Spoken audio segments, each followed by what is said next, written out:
আপনারা দেখতে সুরমা বার্তা। এই মুহূর্তে আপনাদের স্বাগত জানাচ্ছি আমি মনীষা। দেখে নিচ্ছি আজকের সংবাদ শিরোনাম। শ্রীভূমির পাথারকান্দিতে শোকাবহ ঘটনা, পুকুরের জলে পড়ে মৃত্যু দুই শিশুর। শ্রীভূমিতে যথাযোগ্য মর্যাদায় 64তম শিক্ষক দিবস উদযাপন, 45 কৃতি শিক্ষককে সংবর্ধনা। ই রিক্সা চালকদের আন্দোলনে ফের উত্তাল শ্রীভূমি পৌরসভা চত্বর। 6 ও 7 সেপ্টেম্বর বৈষ্ণব মহাসম্মেলন। উপস্থিত থাকবেন মহামণ্ডলেশ্বর গৌরব গোপাল দাস। শ্রীভূমির পাথারকান্দিতে শোকাবহ ঘটনা, পুকুরের জলে পড়ে মৃত্যু দুই ছোট শিশুর। পাথারকান্দির পশ্চিম জুরবাড়ি এলাকায় সংঘটিত হয়েছে এই মর্মান্তিক ঘটনা। মায়ের সাথে প্রতিবেশীর ঘরে গিয়েছিল হতভাগ্য দুই শিশু। প্রতিবেশী মহিলার সাথে মা কথা বলায় ব্যস্ত থাকার সময় পুকুরে পড়ে মৃত্যু হয় এই দুই ছোট্ট শিশুর। মৃত্যু হওয়া দুই শিশুর পিতা ও মাতার নাম হলো সাব্বির আহমেদ ও জাহানারা বেগম। মৃত্যু হওয়া ছোট শিশুগুলোর নাম মমতা বেগম বয়স 5 ও শাহজান আহমেদ বয়স 3 বছর। ঘটনার পর ঘটনাস্থলে স্থানীয় চক্র আধিকারিক ও পুলিশ ঘটনাস্থলে এসে উপস্থিত হয়। ঘটনাকে কেন্দ্র করে সমস্ত অঞ্চল জুড়ে তীব্র শোকের ছায়া নেমে এসেছে। পুলিশ ছোট্ট শিশু দুটির মৃতদেহ উদ্ধার করে মরণোত্তর পরীক্ষার জন্য শ্রীভূমি অসামরিক হাসপাতালে প্রেরণ করেছে। 11টা নাগাদ একটা লোক তার দুইটা বাচ্চাকে নিয়ে নিকটের ঘরে গিয়েছিল মানে বেড়াতে। আবার হঠাৎ মানে বাচ্চাগুলা দেখতে পায় না, তাই অন্য বাচ্চাদেরকে নিয়ে অনেক খোঁজাখুঁজি করেছে। খোঁজাখুঁজি করার পর সে বাচ্চাগুলা পাওয়া গেছে না। তাই যেখানে মেয়ে লোক ছিল সেখান থেকে 25 মিটার দূর নাগাদ একটি পুষ্করিণী ছিল। সেই পুষ্করিণীতে গিয়ে ওরা প্রথমে দেখেছে মানে কিছু আশ্বাস পায় নাই। মানে জল এটা নাড়াচাড়া হচ্ছে, ওরা ভাবছে পুষ্করিণী মাছগুলো নাড়াচাড়া করছে বলে ওখান থেকে আবার এসে অন্যদিকে একটু খোঁজাখুঁজি করে ওরা মনে নেয় আবার ওরা পুষ্করিণী দিকে দেখে পায় যে দুইটা বাচ্চা যে হারিয়েছিল, একটা বাচ্চা উপরে জলের মধ্যে ভাসিয়ে আছে। তাই ওরা বুঝতে পেরেছে যে ওইখানে দুইটা বাচ্চা আছে বলে। তাই গ্রামের আরও কিছু লোকও মানে হাল্লা চিৎকার শুনে এসে পুষ্করিণীতে নেমে অন্য বাচ্চাটাকেও সেখানে পাওয়া গেছে, নিচে ডুবে আছে বলে। একটা বাচ্চা মেয়ে মমতাজ বেগম, একটা বাচ্চা ছেলে শাহনাজ আহমেদ।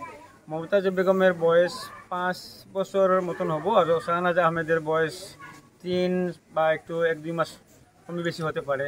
তাই সাথে ওরা, আমি ওয়ার্ড মেম্বার হিসাবে আমাকে ফোন করেছে। আমি তাড়াতাড়ি মানে ওদেরকে বলেছি যে নিয়ে যাওয়ার জন্য হসপিটালে নিয়ে যাওয়ার পরে ডাক্তার বলেছে ওরা মানে মারা গিয়েছে। তাই আমাদের লোকাল থানা পাথারকান্দি পুলিশ অফিসার আমার ওসি সাহেবকে আমি অবগত করেছি। তাই ওসি স্যারও এসেছেন, সাথে আমার সার্কেল অফিসারও এসেছেন। তাই এখানে ওনারা কানুনি প্রক্রিয়া চালাচ্ছেন, আমরা এখানে দেখতে পাচ্ছি। শ্রীভূমিতে যথাযোগ্য মর্যাদায় 64তম শিক্ষক দিবস উদযাপন, 45 জন কৃতি শিক্ষককে সংবর্ধনা। সমগ্র দেশের সঙ্গে তাল মিলিয়ে শ্রীভূমিতেও যথাযোগ্য মর্যাদায় উদযাপিত হলো 64তম শিক্ষক দিবস।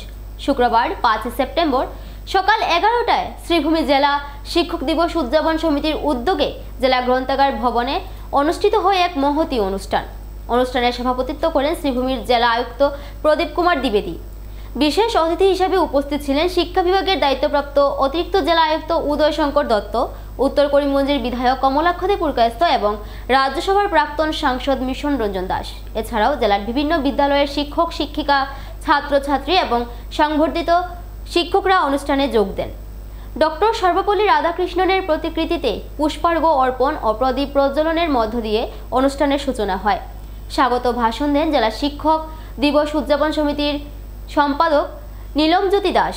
তিনি শিক্ষকদের সমাজ ও জাতি গঠনে অমূল্য অবদানের কথা স্মরণ করে বলেন, পিতামাতার পরই গুরু বা শিক্ষকের স্থান, তাই তাদের প্রতি যথাযথ সম্মান প্রদর্শন সবার কর্তব্য। বক্তব্য রাখতে গিয়ে প্রাক্তন সাংসদ মিশন রঞ্জন দাস শিক্ষকদের সমাজের মেরুদণ্ড হিসেবে অভিহিত করেন এবং শ্রদ্ধাশীল হওয়ার আহ্বান জানান। উত্তর করিমগঞ্জের বিধায়ক কমলাক্ষদে পুরকায়স্থ বলেন, প্রকৃত শিক্ষাদানের মাধ্যমে শিক্ষকরা সমাজ ও দেশের ভিত মজবুত করছেন। নির্ধারিত বক্তা হিসেবে ডক্টর সুধীর চক্রবর্তী ডক্টর সর্বপল্লী রাধাকৃষ্ণনের জীবন, দর্শন ও আদর্শ নিয়ে বিশদ আলোচনা করেন। সভাপতির ভাষণে জেলা আয়ুক্ত প্রদীপ কুমার দ্বিবেদী শিক্ষক সমাজের অবদানকে স্মরণ করে তাদের রাষ্ট্র নির্মাণে আরও নিষ্ঠার সঙ্গে এগিয়ে আসার আহ্বান জানান। এদিন এক সংবর্ধনা সভায় শিক্ষক শ্যামলকান্তি দাস, নির্মল মুখার্জি, রেহান উদ্দিন, শিল্পী দত্ত সহ মোট 45 জন কর্মরত শিক্ষক ও অবসরপ্রাপ্ত শিক্ষকদের সংবর্ধনা প্রদান করা হয়। সংবর্ধিত শিক্ষকরা বক্তব্য রেখে তাদের অভিজ্ঞতা ও অনুভূতি শেয়ার করেন এবং আয়োজনের জন্য আয়োজক কমিটিকে ধন্যবাদ জানান। অনুষ্ঠান শেষে বিদ্যালয় সমূহের উপপরিদর্শক খৈরুল ইসলাম হাজারীর ধন্যবাদ জ্ঞাপন এবং সরস্বতী উচ্চ মাধ্যমিক বিদ্যানিকেতনের ছাত্রছাত্রীদের সমবেত সঙ্গীত পরিবেশনের মাধ্যমে দিনের অনুষ্ঠান শেষ হয়।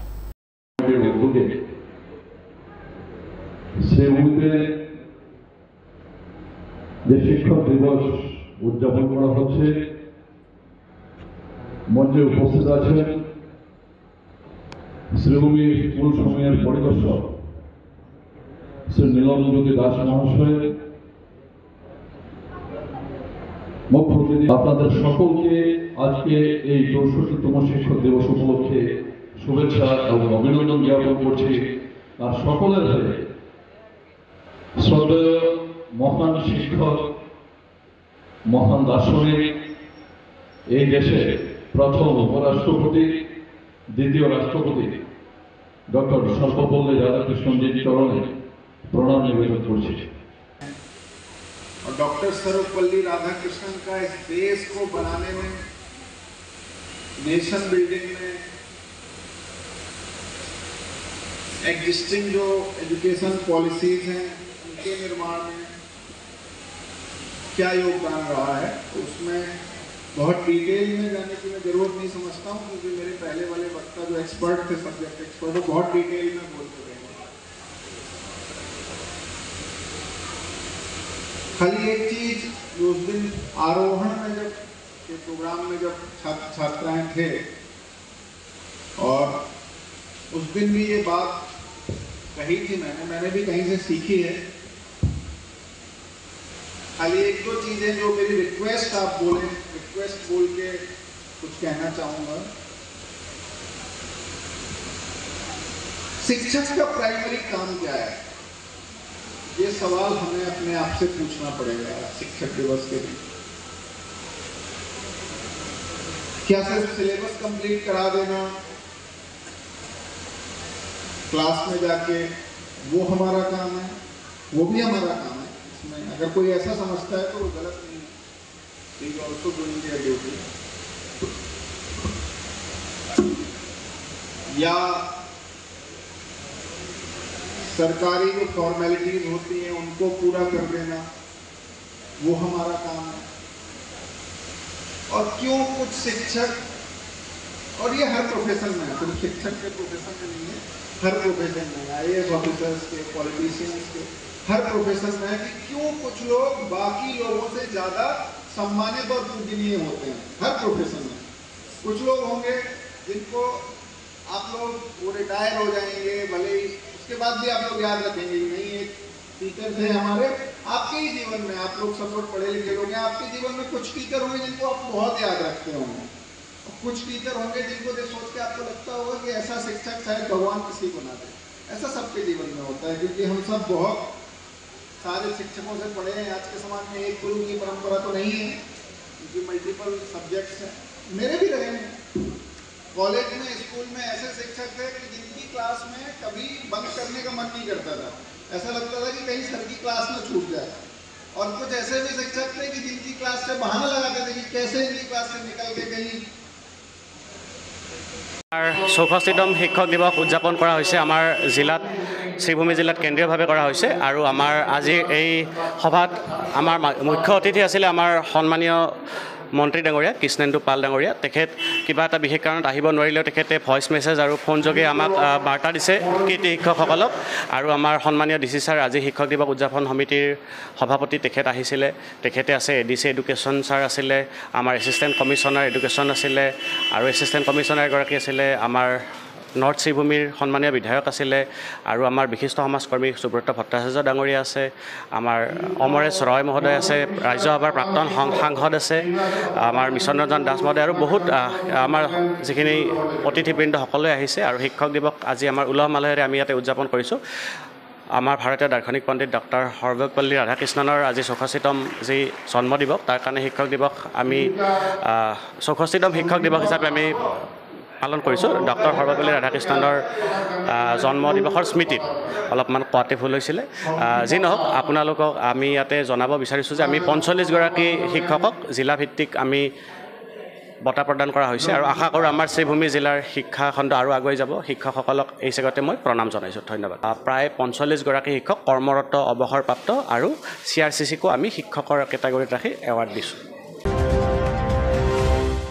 শ্রীভূমি শহরে ফের আন্দোলনে ই রিক্সা চালকরা শ্রীভূমি শহরের ই রিক্সা অনার্স অ্যাসোসিয়েশনের পক্ষ থেকে বহিরাগত ই রিক্সা যাতে শহরে প্রবেশ করতে না পারে এই দাবি নিয়ে আন্দোলন করা হয়।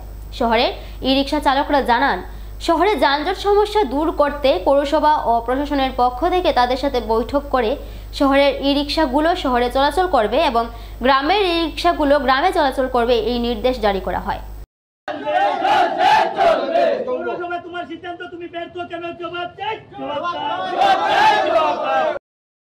ভোরের ই রিক্সাগুলোর চালের রং হলুদ হবে বলেও পৌরসভার পক্ষ থেকে জানিয়ে দেওয়া হয়, কিন্তু পৌরসভার পক্ষ থেকে নির্দেশ জারি করা হলেও তা এখনো পর্যন্ত কার্যকর হয়নি।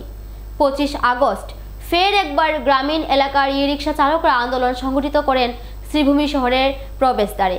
সেই সময় শ্রীভূমি শহরের পৌরপতি রবীন্দ্রচন্দ্র দেব ই রিক্সা চালকদের আশ্বস্ত করে বলেন 5 দিনের ভেতরেই সমস্যার সমাধান হবে, কিন্তু আজ পর্যন্ত 10 দিন অতিক্রান্ত হওয়ার পরও শহরের পাশাপাশি গ্রামের ই রিক্সাগুলো শহরে যাতায়াত করছে, যার ফলে শহরে যানজটের সৃষ্টি হচ্ছে এবং পৌরসভার পক্ষ থেকে যে নির্দেশ জারি করা হয়েছিল সেই নির্দেশও উল্লঙ্ঘন হচ্ছে। অতিসত্বর পৌরসভা তাদের নির্দেশ কার্যকর না করলে শহরের ই রিক্সা চালকদের সংগঠন বৃহত্তর আন্দোলন গড়ে তুলবে বলে জানান ই রিক্সা চালকরা। আমরা এই করিমগঞ্জ টুকটুক অ্যাসোসিয়েশনের পক্ষ থেকে শহরের যারা ই রিক্সা চালক আছি, দরিদ্র সীমারেখার নিচে যেখানে কোনো রোজগারের রাস্তা না পেয়ে আমরা ই রিক্সার মাধ্যমে রোজগার করছি, সব একত্রিত হয়েছি। বিগত দিন থেকে আমরা দেখতে পাচ্ছি যে কিছু না কিছু শহরে যদি সমস্যা হয়, যানজট, তখন আমাদেরকে দায়ী করা হয়। তো এই ঘটনাটা আজকে নয়, এটা বিগত দিন থেকে চলে আসছে। কিন্তু আমরা যে আমাদের দুঃখটা, আমাদের আর্তনাদটা আমরা কাদের বলে বুঝাবো? যাদের কাছে আমরা এই আর্তনাদটা পৌঁছাই তারাই আমাদেরকে নিয়ে একটা রাজনীতি করে। আমরা কি হাতের খেলনা? আমরা হাতের খেলনা নই। আমাদের পরিবার আছে, ব্যক্তিগত জীবন আছে। গত 23শে জুলাইতে আমাদের এই পৌরসভাতে মিটিং হয়েছিল অ্যাসোসিয়েশন এবং পুলিশ প্রশাসনকে নিয়ে, এবং সিদ্ধান্ত গ্রহণ হয়েছিল যে আমাদের শহরে যারা রিক্সা চালক আছে তারা AOC পেট্রোল পাম্প পয়েন্ট থেকে আড়াই কিলোমিটার দূরত্বে, পূর্ব পশ্চিম উত্তর দক্ষিণ চতুর্দিকে 2.5 কিলোমিটার দূরত্বের ভিতরে যারা আছে তারা এই রিক্সার ভিতরে, এই এরিয়ার ভিতরে শুধু শহর এলাকায় গাড়ি চলাচল করতে পারবে এবং গ্রামের যারা টুকটুক আছে তারা বাদবাকি অংশটা তারা প্যাসেঞ্জার নিয়ে বহন করবে। এছাড়াও আমাদের মাননীয় পৌরসভা মহাশয় এটাও বলেছেন, সবে পেটের ক্ষুধার নিবারণের উদ্দেশ্যে এটাও বলেছেন যে কেউ যাতে অভুক্ত না রয়। গ্রামের যারা আছে যদি প্যাসেঞ্জার নিয়ে আমাদের শহরে আসতে চায় আসুক, কিন্তু এখান থেকে খালি হাতে ফিরতে হবে। অনুরূপভাবে আমাদেরকেও এভাবে রেখেছে যে আমরা যদি শহরে বাইরে যেতে চাই তাহলে নিতে পারবো, প্যাসেঞ্জার দিয়ে আসতে পারবো, খালি আনতে পারবো। সেই সিদ্ধান্তে আমরা একটু আশ্বাস পেয়েছিলাম এবং দেখতে পাচ্ছিলাম যে আমাদের এই শহরে যানজট সমস্যা কিছুটা নির্মূল হয়েছে। কিন্তু কিছু যুবক ছেলেরা হোক আর কিছু মানুষ ভুল বুঝাবুঝির কারণে এই জিনিসটা একটা অপপ্রচার করেছে যে গ্রামের এবং শহরের দুটোকেই বিভাজন সৃষ্টি করেছে। এটা একটা রাজনৈতিক লিগেলে নিয়ে দাঁড়িয়ে করিয়েছে বিষয় নিয়ে। কিন্তু মধ্যখানে পৌরসভা আমাদের একটা আদেশ দেয়, পৌরসভা উইথ পুলিশ প্রশাসন আদেশ দেয় যে শহরে যে গাড়িগুলো আছে সেগুলো যাতে চালের রং হলুদ করা হয় এবং পৌরসভার লোগো আছে সেই লোগোটা নিয়ে দেওয়া হয়। পৌরসভার লোগো নিয়ে আমরা অ্যাসোসিয়েশন অফিসে যাওয়ার জন্য পৌরসভার পৌরপতি আমাদের বলেছে। আমরা পৌরপতির আদেশ অনুসারে, পুলিশ প্রশাসনের আদেশ অনুসারে অ্যাসোসিয়েশন অফিসের দ্বারস্থ হই।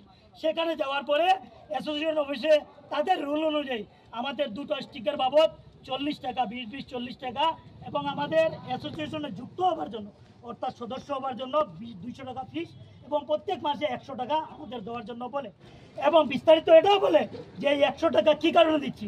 100 টাকা আমরা প্রতি মাসে দিচ্ছি যে যারা দরিদ্র চালক আছে, কোনো একদিন ব্যাটারি নষ্ট হয়ে গেলে আমরা সেই ক্ষতিপূরণ আমরা ব্যাটারি আনতে পারি না, গাড়ি একটা অ্যাক্সিডেন্ট হলে আমরা সমাধান করতে পারি না, কিংবা আমাদের পারিবারিক কোনো সমস্যা হলে বা এছাড়া বিভিন্ন ধরনের আছে অফিস করতে হয়তো এইগুলো চালানোর জন্য আমাদের মাসিক 100 টাকা দেওয়া দরকার, আমাদের সাহায্য করা হবে। সেই জিনিস শুনে আমরা অ্যাসোসিয়েশনে যুক্ত হই।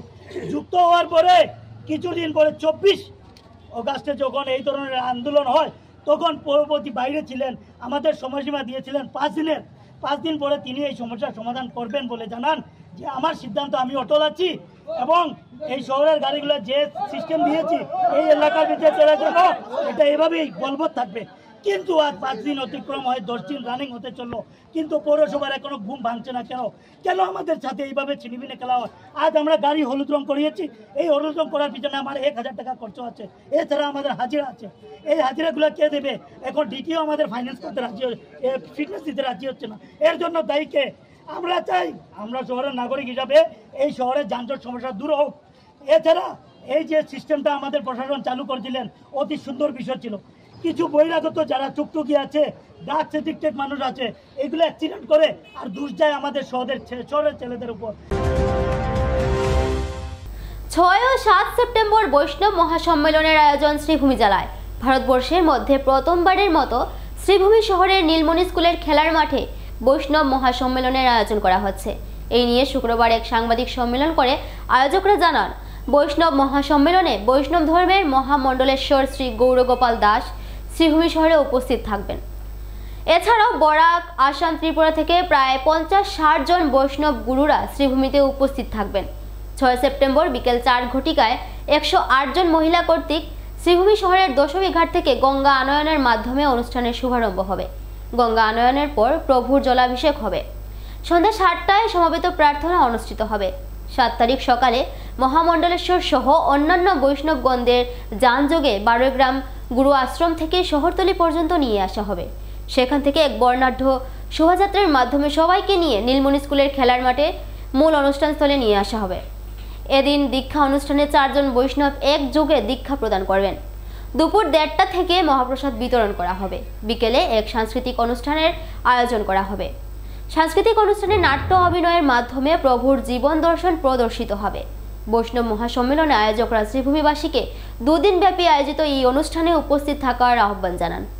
ভারতবর্ষের মধ্যে প্রথম অনুষ্ঠিত হচ্ছে এই নীলমণি স্কুলের খেলার মাঠে আগামী 6 ও 7 সেপ্টেম্বর।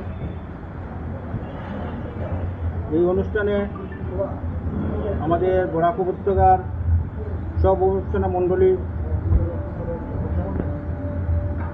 মিলে এই অনুষ্ঠান করা হচ্ছে। এই অনুষ্ঠানে আমাদের 2 দিনের অনুষ্ঠানের মধ্যে আমাদের থাকছে বৈষ্ণবদের মধ্যে মহামণ্ডলেশ্বর আসবেন বৃন্দাবন থেকে শ্রী গৌরগোপাল দাস বাবাজি, অন্যান্য বৈষ্ণবগণ থাকবেন। আমাদের যেহেতু এটা প্রথম অধিবেশন, এই অধিবেশনে আমরা 50 থেকে 60 জন বৈষ্ণব আমরা এই অঞ্চলের আসবেন বা আরও তত থেকে আসবেন। এই বৈষ্ণব সম্মেলনে আমাদের 2 দিনের কার্যসূচিতে থাকছে 6 সেপ্টেম্বর শনিবার বিকাল 4 ঘটিকায় মহিলাদের দ্বারা গঙ্গা আহ্বান, যেটা আমাদের নীলমণি স্কুলের খেলার মাঠ থেকে শুরু করে আমাদের শ্রীভূমির দশমী ঘাট পর্যন্ত যাবে। সেখান থেকে মহিলারা জল এনে আমাদের প্রভুর অভিষেক করানো হবে। তারপর গুরুবন্দনা হবে। রাত 7টা থেকে সম্ভবত উপাসনা হবে। 10টা, 10:30টার সময় 6 তারিখে প্রোগ্রাম সমাপ্ত হবে। 7 তারিখ সকালে আমাদের যারা মহামণ্ডলেশ্বর যিনি আসবেন উনি বা আমাদের যারা বৈষ্ণবগণ থাকবেন ওনাদেরকে আমাদের গুরুধাম বাড়িগ্রাম থেকে যানযোগে ওনাদেরকে নিয়ে আসা হবে আমাদের শ্রীভূমির শহরতলি পূজা মণ্ডপের সামনে। সেখান থেকে বর্ণাঢ্য শোভাযাত্রার মাধ্যমে এখানে থাকছে বৈষ্ণব প্রবচন থাকবে, গুরু পূজা থাকবে। দুপুর 1:30 ঘটিকা থেকে বিকেল 4:30 পর্যন্ত মহাপ্রসাদ বিতরণ হবে। তারপর আমাদের সাংস্কৃতিক অনুষ্ঠান একটা থাকছে, এটা মহিলাদের দ্বারা আমাদের গুরুবনরা যেখানে বিভিন্ন প্রান্ত থেকে আসবেন ওনারা দামাইল একটা পরিবেশন করবেন। বিকাল 5টা থেকে গুরুদেবের জন্ম থেকে সন্ন্যাস অবধি একটা নাট্য অভিনয়ের মাধ্যমে এখানে অনুষ্ঠান আছে, যেটা আমাদের গুরুভাই শিলচরের গুরুভাইরা মিলে করবেন এই অনুষ্ঠানটা। সাধারণ সঙ্গীত সংঘ শিলচর ওনারা এই অনুষ্ঠানটি করবেন। রাত 8টা পর্যন্ত। কারণ যেহেতু এই দিনে অনুষ্ঠানটা আমরা আর দীর্ঘ করতে পারবো না, কারণ রাত্রি 9:57 থেকে গ্রহণ আছে, চন্দ্রগ্রহণ থাকার জন্য আমরা 8:30টার ভিতরে আমাদের এই অনুষ্ঠান সমাপ্ত করব, কারণ সবাই বাড়ি যেতে হবে গ্রহণ থাকার জন্য। এই হচ্ছে আমাদের অনুষ্ঠান সূচি। আমি আজকে এই কথা বলতে চাই সবাইকে যে সবাই আসুন আমাদের এই বৈষ্ণব সম্মেলনকে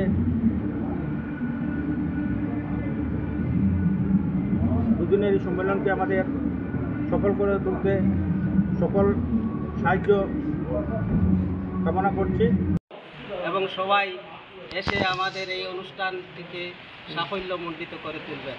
এই সনাতন ধর্মের একটা উৎসব, পৃথিবীতে আছে যত নগরাদি গ্রাম সর্বত্র প্রচার হবে তারক ব্রহ্ম এই নাম।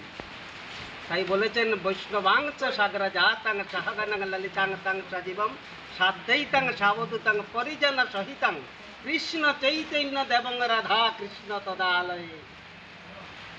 বৈষ্ণব সেবার যদি অধিকার হয়ে থাকে, একটু ধূলিকণা হলেও যদি আমাদের গায়ে লাগে তে আমাদের জীবন ধন্য হয়ে যাবে।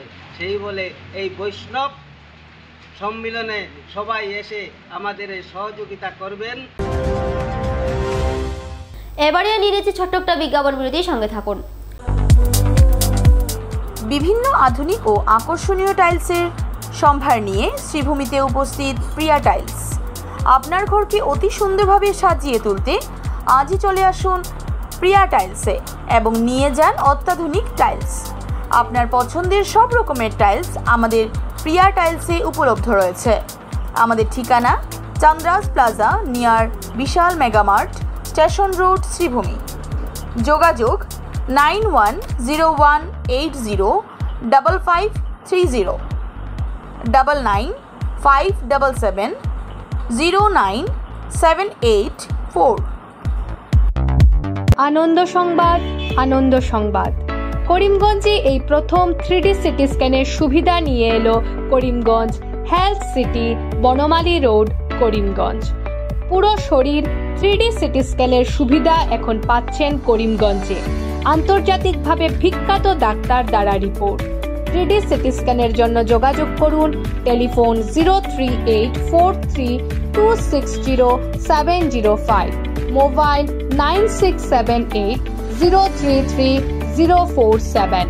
Karimganj health city, Banamali road, Karimganj আপনাদের সেবায় নিয়োজিত।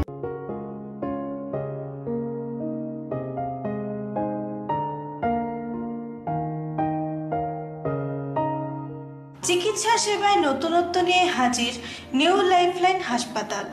অত্যাধুনিক প্রযুক্তিতে এখানে pinhole surgery, gallbladder, appendix surgery করা হয়। শিলচর মেডিকেল কলেজের সার্জারি বিভাগের অতিরিক্ত প্রফেসর ডক্টর RC শ্যাম সার্জারিগুলি করবেন। তাছাড়া তিনি প্রতি শনিবার বিকেল 3টে থেকে OPD-তে রোগী দেখবেন। রয়েছেন শিশুরোগ বিশেষজ্ঞ ডাক্তার গুলজার হোসেনও।